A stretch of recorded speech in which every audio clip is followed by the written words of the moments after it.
MBBS में दाखिला दिलाने के नाम पर फर्जी गैंग का भंडाफोड़, 2 गिरफ्तार मास्टरमाइंड फरार। करोड़ों रुपए हड़प चुका है गैंग, 3 से 4 वर्षों में एक्टिव था ये गैंग। गुजरात, लखनऊ, राजस्थान, कानपुर आदि शहरों में एडमिशन के नाम पर लाखों रुपए ठग चुका है ये। एडमिशन कराने के नाम पर 20 से 30 लाख रुपए वसूलता था ये गैंग। थाना सेक्टर 126 पुलिस को मिली थी शिकायत के बाद नोएडा पुलिस ने बेंगलोर तक की छापेमारी की थी।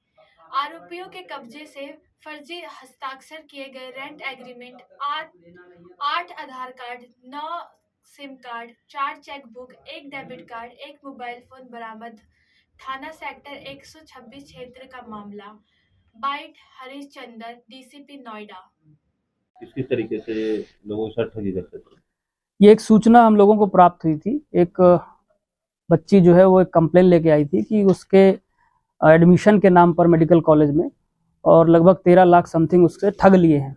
तो इस पे जो है वो एसीपी के नेतृत्व में टीम बनाई गई थी। इन लोगों ने काम किया, उसमें एफआईआर दर्ज हुई और दर्ज होने के बाद जो है इसमें 2 लोग हमने अरेस्ट किए हैं। अभी एक जो इसका मास्टरमाइंड है वो भी भागा हुआ है।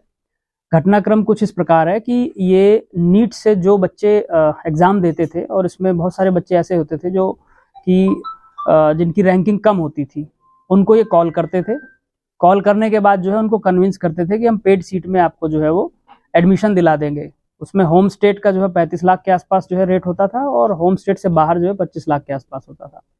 कन्विंस होने के बाद जो है बच्चे इनके पास आते थे। इनका ऑफिस यहीं 126 में था।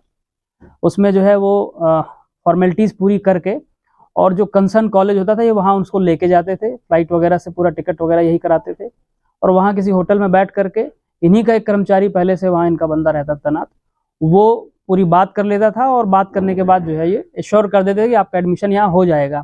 पेमेंट लेने के बाद उसको जो है एक फर्जी ज्वाइनिंग लेटर या एडमिशन लेटर जो अभी आपने देखा होगा वो दे देते थे और इसके बाद अपना नंबर बंद करके ये लोग भाग जाते थे। जब बच्चा वहाँ ज्वाइन करने जाता था तो पता चलता था कि ऐसा कोई ज्वाइनिंग या एडमिशन हुआ ही नहीं है। तो इस तरह से जो है ये फ्रॉड करते थे। इसमें अभी तक 6-7 लोग जो है वो हम लोग ट्रेस कर चुके हैं। इनके जो है वो नंबर्स पे भी काम कर रहे हैं। इससे पहले ये मालवीय नगर में रहे हैं। मालवीय नगर में जो है इन्होंने ये काम किया फ्रॉड का और वहाँ से फिर भाग करके हमारे यहाँ नोएडा में आ गए। अक्टूबर से जो है यहाँ सक्रिय थे। सूचना पे जो है वो इन 2 लोगों को, राजेश और दीपक है, इनको गिरफ्तार कर लिया गया है। लगभग 2,80,000 रुपये जो है वो अकाउंट्स में फ्रीज किए गए हैं। 11 अकाउंट्स जो है हमें मिले हैं। कुछ सिम्स मिले हैं, एक्टिवेटेड सिम है। उन लोगों को भी हम लोग ट्रेस कर रहे हैं जिन्होंने ये सिम जो है इनको बिना वेरिफिकेशन के दिए हैं।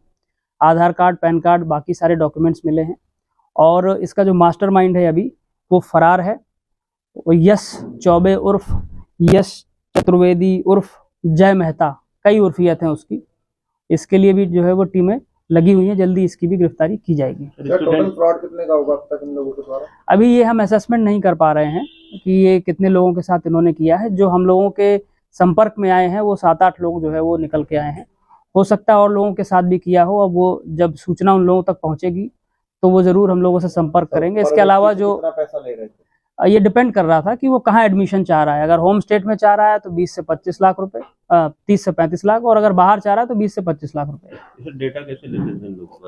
ये तो ऑनलाइन डेटा अवेलेबल होता है साइट पे, अब वहाँ से डेटा ले लीजिए और उस डाटा से फिर जो है ये लोग संपर्क करते थे। कितने स्टेट में सक्रिय होंगे? अब ये जो है वो यश चतुर्वेदी से जब पूछताछ होगी तो और डिटेल में क्लियर होगा। बाकी इनका जो है वो काफ़ी बड़ा नेक्सस है।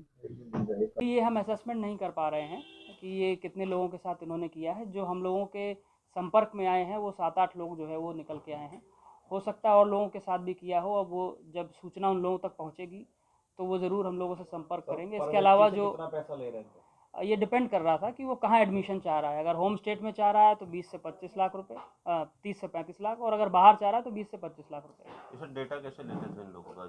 ये तो ऑनलाइन डेटा अवेलेबल होता है साइट पे, अब वहाँ से डेटा ले लीजिए और उस डाटा से फिर जो है ये लोग संपर्क करते थे। कितने स्टेट में सक्रिय होंगे? अब ये जो है वो यश चतुर्वेदी से जब पूछताछ होगी तो और डिटेल में क्लियर होगा।